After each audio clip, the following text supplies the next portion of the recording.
Bonjour à tous et à toutes et bienvenue sur la chaîne Reflet de Lune, j'espère que vous allez bien. Merci pour votre présence aujourd'hui. On se retrouve pour le tirage sentimental spécial célibataire du mois de juillet 2023 pour le signe du Verseau, Soleil, Ascendant, Lune ou Vénus en Verseau.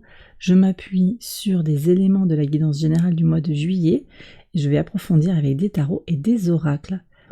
Alors, vous avez des éléments là qui m'évoquent beaucoup d'intensité, quelque chose qui est fort, quelque chose qui relève aussi de la dualité, peut-être du choix et de l'idée de se départir de quelque chose du passé, en particulier sur le plan sentimental à proprement parler.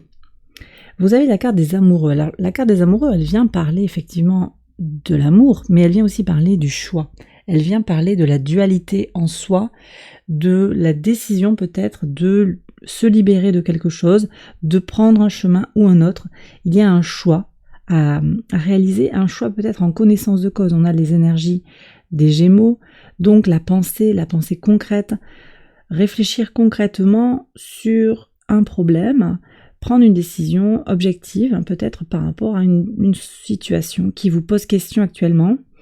Ça nous parle aussi d'aller vers les autres, quand même avec l'énergie des Gémeaux. On est aussi tourné vers les échanges, les déplacements, le contact avec l'entourage proche également, qui est évoqué ici avec l'arcane des amoureux. Et dans votre maison 3, justement, vous avez eu le 2 de coupe qui parle de cette dualité, de cette rencontre possible avec quelqu'un, donc de nouvelles personnes dans votre entourage qui viennent se rapprocher de vous, de nouvelles personnes peut-être au travail qui surgissent comme ça dans votre vie, mais également une relation qui renaît ou qui est en train de se transformer dans l'entourage proche, peut-être avec un frère, une sœur, c'est possible. Moi, je ressens quand même plus vraiment des collègues de travail, des personnes, peut-être une personne avec qui il y a eu un café, on a bu un café ensemble, on s'est déjà vu, mais il n'y a rien d'officiel. C'est quelque chose de naissant, il y a une envie d'aller plus loin, il y a une envie de construire quelque chose, mais il y a aussi une nécessité de se mettre au clair avec soi-même par rapport à sa complexité, que je pourrais nommer dualité. Avec son envie, son besoin de retrait, son envie d'action. Il y a quelque chose qui serait comme ça. Et sur la vie sentimentale, vous avez la tour. Et la tour, elle vient parler de quelque chose qui va s'effondrer, de quelque chose qui va être abandonné. Ça ne veut pas dire que c'est cette relation. Il y a quelque chose peut-être dans le mental, quelque chose dans la relation à l'autre, dans la communication, dans le désir d'épanouissement personnel, le désir d'une relation sentimentale qui va se transformer profondément avec un événement peut-être surprenant ou bien quelque chose qui va être abandonné. Alors on va voir ici ce que dit le tarot en complément. Donc déjà sur l'entourage proche, vous avez la notion à nouveau de dualité avec la balance ici et la carte de la justice.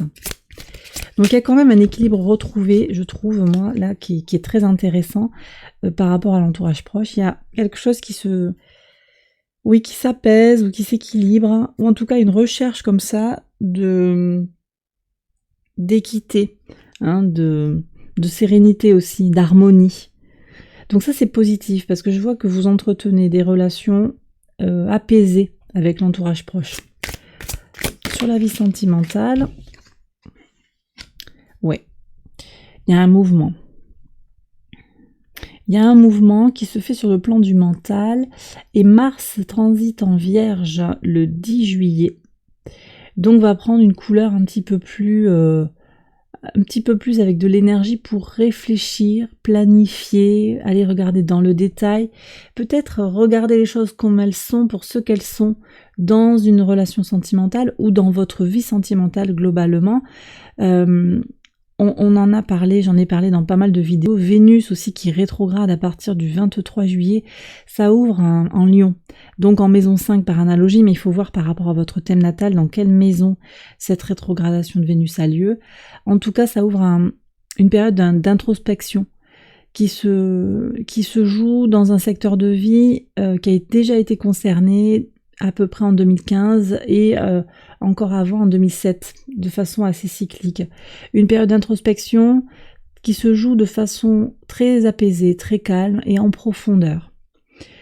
Et là, j'ai l'impression que ça revient. Alors, très calme, non, là pour vous, la tour quand même, on voit que ça peut remuer un petit peu, mais sur le 6 d'épée, je ressens vraiment cette notion de sérénité, d'aller vers quelque chose de plus apaisé, en fait.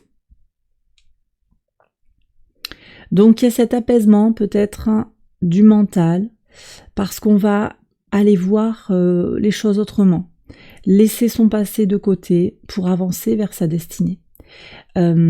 Mars en Vierge, je reviens sur ça, Mars en Vierge, c'est une grande énergie pour faire ce qu'il y a à faire. Donc peut-être que vous avez à passer à l'action sur certains aspects. Et je disais en fait la Vierge parce que son maître c'est Mercure, voilà. Donc ça me connecte avec le 6 d'épée, hein, c'est ça le lien. Donc un mouvement mental. Les choses bougent sur le plan du mental. Vous voyez, voilà. Donc vous avez à peut-être prendre des décisions, à réfléchir à quelque chose. Il n'y a pas besoin de tourner autour du pot pendant 150 ans, c'est pas ça le sujet, parce que vous voyez, il y a aussi avec les amoureux sortir de l'hésitation, prendre une décision. Vous allez la prendre, je pense, de façon éclairée, et peut-être aussi même poussée un petit peu par les événements. Il y a un événement, peut-être la goutte de trop qui fait que on va bouger, on va avancer. J'ai le sentiment qu'il y a cette... ouais, on se prend par la main, on passe à l'action. Ok, alors je vais demander un conseil au tarot. Reine de denier. Alors ça, ce sont les énergies terriennes, très terriennes, du Capricorne. Ici, on est avec le Capricorne, avec aussi le principe de l'eau. Donc, on a une grande praticité, faire usage de ce qu'on a à sa disposition, être pratique. Donc c'est agréable, c'est pas agréable, parce que la reine aussi, elle se connecte à l'émotionnel. Ça me fait mal, la relation me fait mal, la rencontre me fait mal, l'absence de rencontre me fait mal. Qu'est-ce que j'enclenche? Qu'est-ce que je fais? Voilà. Est-ce que j'accepte finalement mon célibat? Est-ce que je décide d'avoir du potentiel de rencontre? Est-ce que j'enclenche quelque chose? Ou est-ce que je me sens complètement figée? Auquel cas, il y a quelque chose à aller explorer. Mais clairement, on vous invite à faire le nécessaire en fait pour aller vers des rencontres. Qu'est-ce qu'on a encore? Se projeter, ouais. Alors, il y a vraiment l'idée de se nourrir émotionnellement aussi. Hein. Pour certains d'entre vous, il y a l'idée de se nourrir émotionnellement. 9 de coupe, 10 de coupe. Être dans une projection positive émotionnelle aussi. Hein. Ouais. Et sortir d'une espèce de fatalité, je suis tout seul, je suis toute seule, je ne fais aucune rencontre. Vous avez peut-être à lâcher ce mode de pensée. Je suis abandonnée, je suis seule, je ne peux pas faire de rencontre. Abandonner, explorer autre chose, explorer votre cœur aussi. Hein, avec ce 9 de coupe, là j'ai le sentiment qu'il y a cette notion aussi de positiver les choses qu'il y a à positiver, de se nourrir, je le répète, de se nourrir émotionnellement. On va regarder avec l'oracle quels sont les messages pour vous en 6 cartes. Allez. Alors, hop.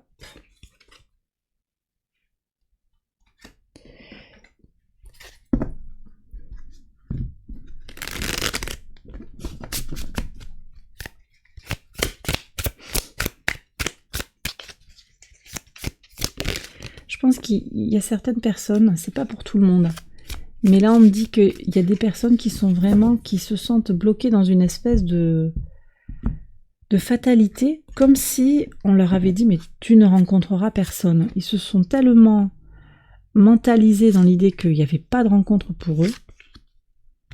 On va voir ce que disent les cartes là, mais je sais pas, je pense que c'est une perception de soi qui n'est pas ajustée. Hein. Qu'on ait des peurs intérieures, qu'on soit paniqué complètement à l'idée de faire une rencontre, à l'idée de se livrer, ça oui, mais je ne suis pas destinée à rencontrer quelqu'un, en vertu de quoi? Là, je sais pas. Je vous avoue que ça me pose question, ça. Mais ce sont des phrases que certains d'entre vous, là, qui regardaient la vidéo, se disent.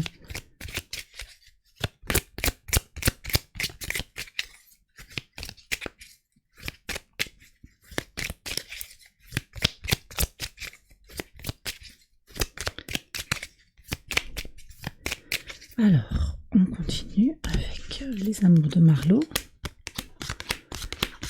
6 cartes, hop, et je termine avec le petit Lenormand.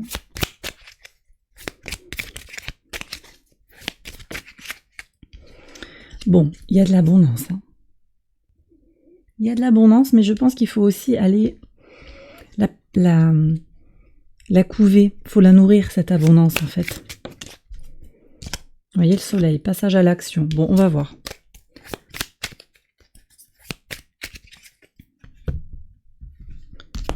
Allez, 1, 2, 3, 4, 5 et 6. Alors, pour voir ce que vous dit l'oracle. Ouais, vous voyez ce que je ressens très fort là. Ouais. J'ai l'impression, alors c'est pas pour tout le monde, hein, mais voyez un petit peu comment ça résonne, mais que certains se font leur propre prison mentale. Je ne suis pas capable d'attirer à moi la personne. C'est des phrases comme ça, attirer la personne stable qui me rendra heureux, heureuse, avec qui je vais pouvoir partager du temps de qualité.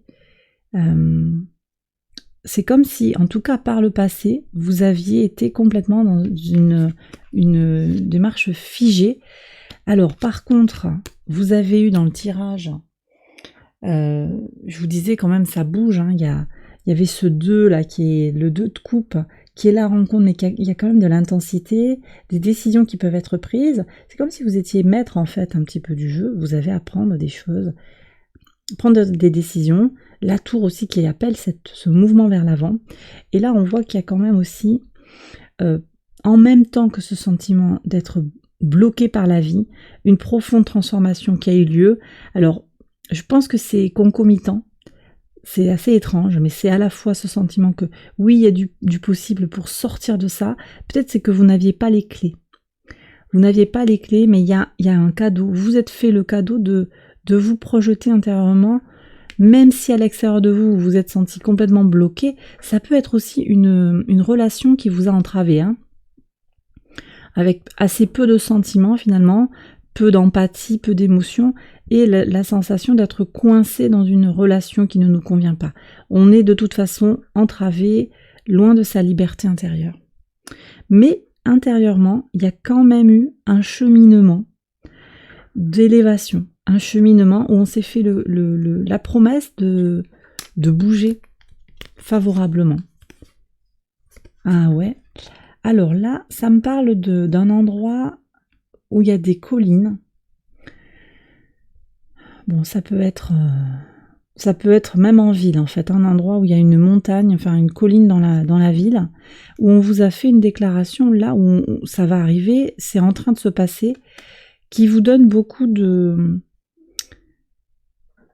Ça vous donne beaucoup de confiance en vous pour l'avenir. Je ne sais pas si c'est avec cette personne que vous allez continuer, mais il y a eu quelque chose. Il y a eu quelque chose où il va y avoir quelque chose. Ah. Mais il y a la fuite. Alors vous avez peut-être fait une déclaration, l'autre est parti, ou c'est vous qui avez voulu partir. Il y a quelque chose qui est à chercher en soi. Alors c'est peut-être pas pour tout le monde, hein, mais avec cette tour, moi je vous parlais de libération dans l'enfant intérieur ici, dans tout ce qui est connecté à quelque chose d'assez profond, dans l'ego, dans la blessure d'amour-propre. Il y a tout ça là qui est exploré en ce moment pour vous. Et peut-être c'est la façon de communiquer avec l'autre qui vous pousse à ça. Après cette déclaration, ça peut être un petit peu une forme de presque d'emprise, je dirais, sentimentale que je ressens là. Pour certains, vous avez fait une rencontre qui est très intense et qui pourtant ne débouche sur rien. Vous sentez bien que c'est vide derrière. Il y a quelque chose de très superficiel. Mais ça vous apporte des connaissances sur vous et sur la situation qui, quelque part, ça vous donne une sensation de savoir où vous en êtes, en fait, finalement, de façon assez étrange. Vous vous sentez plus ancré, parce que vous voyez le manège en face de vous, quelque chose comme ça. Ouais. Alors, voilà, donc là, on est encore... Vous êtes entouré, j'ai l'impression qu'il y a beaucoup de personnes qui sont un peu entourées par des relations compliquées, hein, des relations un petit peu toxiques. Je pense que c'est sentimental, mais on me dit que ça peut être aussi une amie, un ami qui va s'avérer toxique en fait. Encore cette notion d'ancrage. J'ai quand même l'impression aussi que ça peut bloquer. Tant qu'il y aura des personnes toxiques autour de vous, ça va être compliqué de matérialiser des choses. Ouais, les papiers, la simplicité dans la maison. Ici, on vous parle peut-être d'écrire. Il y a beaucoup de... Voilà, les papiers, la lettre, les nouvelles. Comment vous parlez de vous? On était sur des énergies très mercuriennes. Comment vous pensez? Comment vous vous projetez? Comment vous voyez les choses comme une histoire un peu. Le papier ici, pour moi, ça va être l'histoire que vous racontez. C'est pas forcément le sens dans ce jeu-là, mais c'est comme ça que je le lis.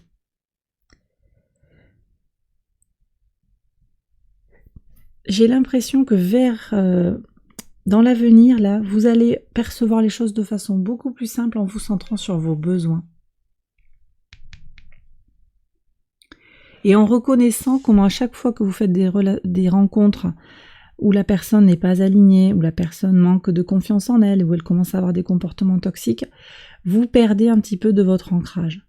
Et cette prise de conscience, elle va venir déboucher sur autre chose. Alors ça ne veut pas dire qu'il n'y a pas de rencontres, mais ça veut dire qu'il y a des rencontres, je pense, sur ce mois de juillet, qui vont vous éclairer, qui vont vous permettre de mieux vous comprendre, de mieux comprendre aussi vos besoins. Alors d'ailleurs, ça me renvoie au cycle de la Lune. J'ai pas eu de Lune là qui est sortie, mais vous avez une pleine Lune en Capricorne le 3 juillet, une nouvelle Lune en Cancer le 17 juillet. Ce sont des énergies très focalisées sur les besoins. Les besoins, les objectifs, la nourriture à l'intérieur de soi. La pleine lune en Capricorne, elle se focalise vraiment sur les objectifs de vie, sur la conscientisation de ses propres besoins. Et la nouvelle lune en Cancer, elle offre un temps pour travailler sur ses insécurités. Moi, ce Mars, comme ça, en maison 5, que vous avez eu tout à l'heure, je le ressens, cette tour, je veux dire, et Mars, les énergies de Mars, je ressens ça vraiment comme les insécurités qui enclenchent des choses, vous savez, qui ont un effet réaction, un effet qui déclenche chez vous une réaction presque incontrôlée, très intense et émotionnelle. Une blessure, quelqu'un qui appuie sur le bouton un peu. Et voilà, il y a des boutons comme ça, vous allez un petit peu les gommer, ces boutons, de façon à avoir plus d'aisance et plus de fluidité, je pense. Et puis donc, je disais aussi la nouvelle lune en Cancer, c'est également un temps pour se nourrir de l'intérieur, spirituellement, physiquement et psychologiquement, et passer en revue ses objectifs. Donc, il y a peut-être quelque chose aussi à l'explorer du côté du cycle lunaire. Allez, on va prendre le conseil du tarot. Ouais, le désir. Qu'est-ce que vous voulez? Qu'est-ce que vous voulez? Qu'est-ce qui est important pour vous? C'est le conseil, déjà le premier conseil du tarot. Est-ce que vous voulez aller vous frotter? C'est possible, hein, il n'y a pas d'injonction. Allez vous frotter à des relations que vous savez qu'elles sont toxiques, mais vous pensez que vous maîtrisez et que c'est ok, vous allez prendre ce qu'il y a à prendre. À voir. Ou est-ce qu'au contraire, vous voulez axer sur votre équilibre intérieur, votre sérénité, votre tranquillité, et donc vous restez davantage peut-être en solo? Allez, est-ce qu'on peut avoir un autre conseil? Ouais, la voix du cœur. Bon, que vous dit votre cœur? C'est intéressant parce que là, on n'a plus les épées, donc c'est pas trop mentalisé. C'est plus dans le corps et dans le cœur qu'il y a des choses à aller chercher. Et puis, je sais pas si vous voyez, la tour, c'est on rase un petit peu quelque chose, hein, les choses repartent à zéro, et vous avez 2 vallées. Donc, il y a aussi accepté de repartir de zéro, mais que c'est ok. C'est ok de repartir de zéro, parce que vous allez nourrir votre âme, vous allez nourrir vous allez cerner vos besoins, vos envies aussi, et donc bah, c'est ok. Il y a comme un nouveau départ là, accepter le nouveau départ, et puis voilà, et puis lâcher, ouais, la tour qui est sortie, lâcher ce qu'il y a à lâcher. Ça va dépendre de chacun d'entre vous, mais libérez-vous de quelque chose. Ça peut être en vous, ça peut être une relation, ça peut être une idée que vous avez en tête. Et bien voilà les Verseaux, j'ai terminé votre tirage, j'espère qu'il vous a guidé, qu'il vous a éclairé. Si c'est le cas, likez, abonnez-vous, partagez, commentez. Je vais approfondir ce tirage avec une extension qui se trouve sur Patreon, le lien est en barre de description. J'espère vous retrouver juste après. Je vous embrasse bien fort, je vous souhaite un excellent mois de juillet sur le plan sentimental et à tous les niveaux. Et je vous retrouve très vite pour une prochaine vidéo. Bye bye.